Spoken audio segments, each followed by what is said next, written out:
نحمده ونصلي على رسوله الكريم أما بعد فقد قال الله تعالى في القرآن المجيد أعوذ بالله من الشيطان الرجيم بسم الله الرحمن الرحيم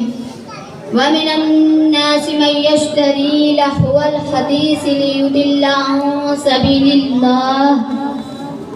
بغير علم ويتخذها هزوا أولئك لهم عذاب مهين صدق الله العظيم وبلغنا رسوله النبي الكريم دلوں میں کھونا تجھے شب صبح تک سونا تجھے دلوں میں کھونا تجھے شب صبح تک سونا تجھے شرم نبی خوف خدا شرم نبی خوف خدا یہ بھی نہیں وہ بھی نہیں شرم نبی خوف خدا یہ بھی نہیں وہ بھی نہیں رزق خدا کھایا کیا رزق خدا کھایا کیا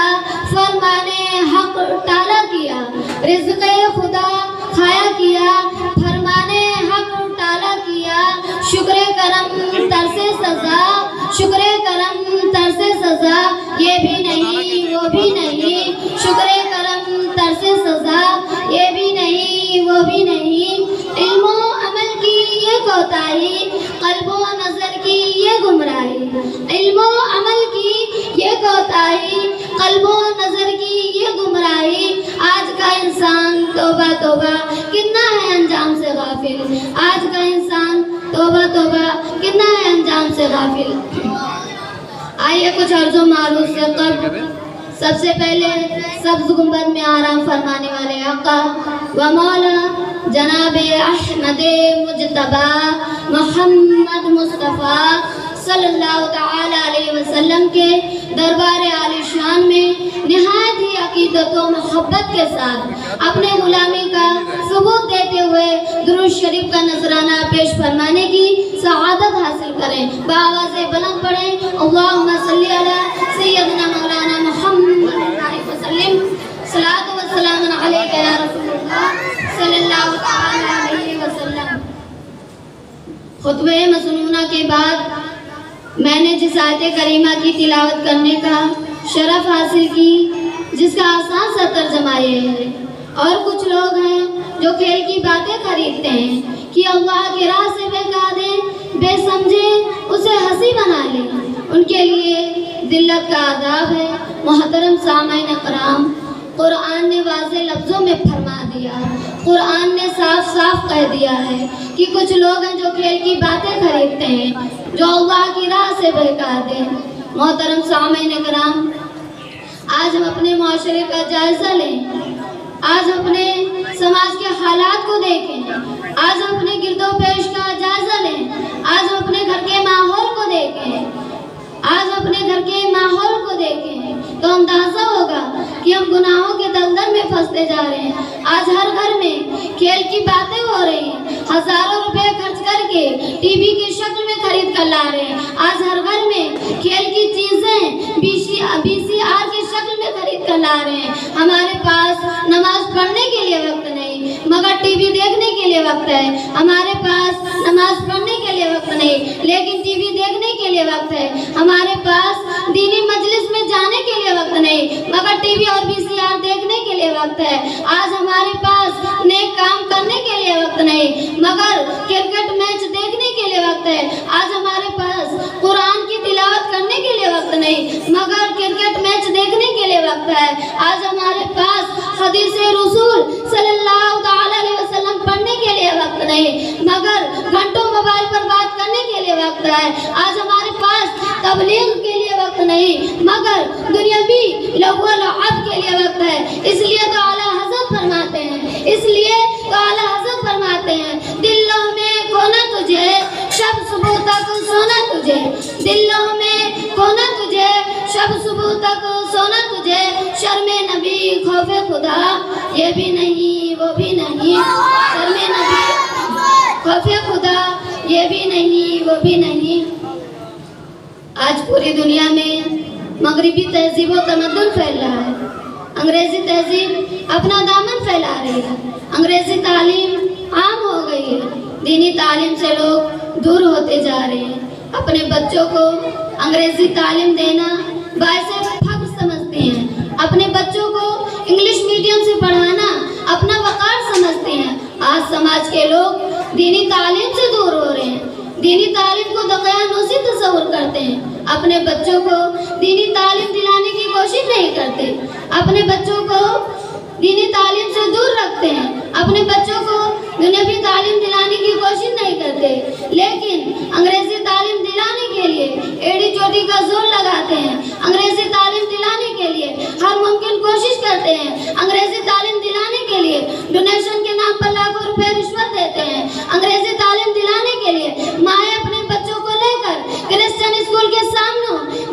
گھنٹوں کھڑی رہتی ہیں اور اپنے بچوں کو دولہا کی طرح سجا کر ان کو اسکول پہنچاتی ہیں اور اپنے بچوں کو لینے کے لیے اسکول پہنچ جاتی ہیں۔ محترم سامعین اکرام،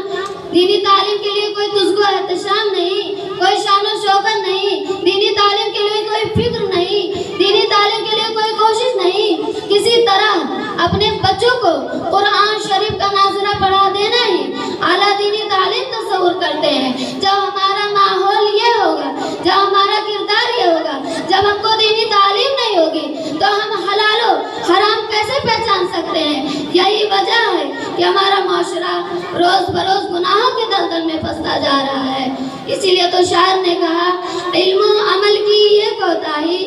علم و عمل کی یہ کوتاہی، قلب و نظر کی یہ گمراہی، علم و عمل کی یہ کوتاہی، قلب و نظر کی یہ گمراہی، آج کا انسان توبہ توبہ کتنا ہے انجام سے غافل، آج کا انسان توبہ توبہ کتنا ہے انجام سے غافل۔ محترم سامعین اکرام، آج ہمارے معاشرے کے لوگ اسلامی ماحول سے کوسوں دور ہیں، اسلامی ماحول سے ان کا کوئی واسطہ نہیں۔ ہمارے نوجوان بھائی اسلامی ماحول کو اپنانے سے گریز کرتے ہیں، اسلامی وضع قطع اپنانے سے دور بھاگتے ہیں، اسلامی تہذیب سے دور بھاگتے ہیں، اسلامی ماحول میں رہنا پسند نہیں کرتے۔ ہمارے نوجوان بھائی ایسا لباس پہنتے ہیں جو اسلامی لباس نہیں ہوتا، ایسے لباس پہنتے ہیں جو بالکل انگریز نظر آتے ہیں، ایسے ہی لباس کو پہننا فخر تصور کرتے ہیں۔ ہمارے نوجوان بھائی ایسے لباس کے عادی ہو گئے ہیں جو لباس مرد و زن کے درمیان مشترک ہو کر رہ گیا ہے۔ ہمارے نوجوان بھائی ایسے ہی لباس کو پہننا فخر تصور کرتے ہیں، ایسے ہی لباس کو پہننا ترقی سمجھتے ہیں جس کو یہود و نصارہ کا لباس کہا جاتا ہے۔ ہمارے نوجوان عریانیت و فحاشیت کی طرف قدم بڑھا رہے ہیں، ہمارے نوجوان غیر محرم عورت سے میل جول رکھنا معیوب نہیں سمجھتے، ہمارے نوجوان شعار اسلام سے اسلام کو اپنانا اپنی توہین سمجھتے ہیں۔ محترم سامعین اکرام، توہین سمجھتے ہیں ہمارے نوجوان بھائی، شعار اسلام کو اپنانا اپنی توہین سمجھتے ہیں۔ روزانہ صبح اٹھ کر سنت رسول صلی اللہ علیہ وسلم کی مخالفت کرتے ہوئے اپنی داڑھی کو صاف کرتے ہیں، اپنے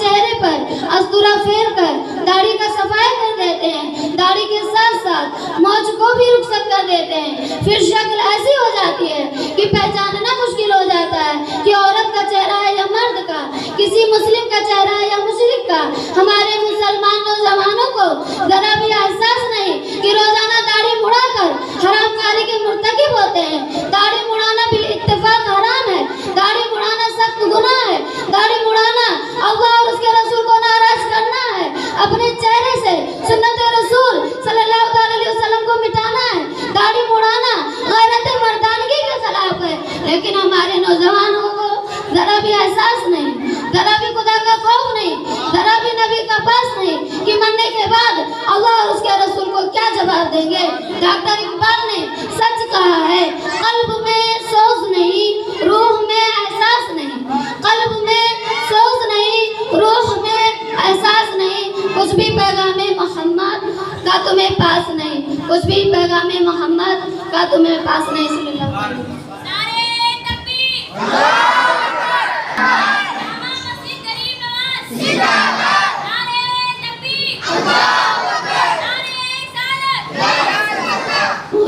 سامعین اکرام، اگر آج ہم مزارات مقدسہ کا جائزہ لیں، اگر آج ہم درگاہوں کے حالات کو بغور دیکھیں، اگر آج ہم چشم بصیرت سے درگاہوں پر غور کریں تو ہم پر یہ بات ظاہر ہو جاتی ہے، ہم پر یہ بات واضح ہو جاتی ہے کہ ہم خود مزار کے تقدس کو پامال کرتے ہیں، ہم صاحب مزار کے مراتب کا خیال نہیں رکھتے، ہم صاحب مزار کے قول پر عمل نہیں کرتے، ہم ان کی زندگی کو مشعل راہ نہیں بناتے، ہم ان کی زندگی کو مشعل راہ نہیں بناتے، ہم حاضری کے آداب کو ملحوظ نہیں رکھتے، ہم حاضری کے آداب کو بجا نہیں لاتے۔ آج اکثر و بیشتر مزاروں پر، آج اکثر و بیشتر درگاہوں میں عورتیں کثیر تعداد میں جاتی ہیں، جو بالکل خلاف شرع ہے۔ شریعت اس کی اجازت نہیں دیتی، فرمان رسول کے خلاف ہے، فرمان حدیث کے خلاف ہے۔ کوئی مفتی جواز کا فتویٰ نہیں دے سکتا، کوئی عالم جائز نہیں کہہ سکتا، کوئی فقیہ اس کو درست نہیں کہہ سکتا۔ امام عشق و محبت امام احمد رضا فاضل بریلوی سے جب پوچھا جاتا ہے کہ عورتوں کو مزارات پہ جانا جائز ہے یا نہیں، تو امام عشق و محبت اس کے رسول میں ڈوب کر علمی جاہ و جلال کے ساتھ جواب دیتے ہیں، ارے یہ نہ پوچھو کہ جائز ہے یا نہیں، بلکہ یہ پوچھو اس عورت پر کتنی لعنت ہوتی ہے، فرشتوں کی کتنی لعنت ہوتی ہے، اور صاحب مزار کے کتنے شیطان اس کے پیچھے لگتے ہیں۔ محترم سامعین اکرام، سوچنے کی بات یہ ہے، حج جیسا مقدس فرض بھی بغیر محرم کے عورت ادا نہیں کر سکتی، بغیر محرم کے نہیں جا سکتی، بغیر محرم کے مقدس خانہ خدا کے لیے روانہ نہیں ہو سکتی، تو مزارات پر جانا کیسے جائز ہو سکتا ہے؟ ہماری ماں اور بہنیں کان میں روئی ڈال کر بیٹھی ہیں، لاکھ منع کرنے کے باوجود مزارات پر جاتی ہیں، بار بار روکنے کے باوجود مزارات پر حاضری دیتی ہیں اور باعث اجر و ثواب سمجھتی ہیں۔ محترم سامعین اکرام، ہمیں چاہیے کہ ہم اپنی ماں اور بہنوں کو مزارات پر جانے سے روکیں، ہم اپنی ماں اور بہنوں کو درگاہوں پر جانے نہ دیں، ہم اپنی ماں اور بہنوں کو مزارات پر جانے سے سخت منع کریں، ورنہ ان عورتوں کے ساتھ ساتھ ہم بھی ذمہ دار ہوں گے، ورنہ ہم بھی گناہ گار ہوں گے۔ درگاہوں کے منتظمین کو چاہیے کہ عورتوں کے آنے پر پابندی لگائیں، مزارات کے ٹرسٹیوں کو چاہیے کہ عورتوں کے آنے پر پابندی لگائیں، ورنہ ان عورتوں کے ساتھ ساتھ ہم بھی ذمہ دار ہوں گے،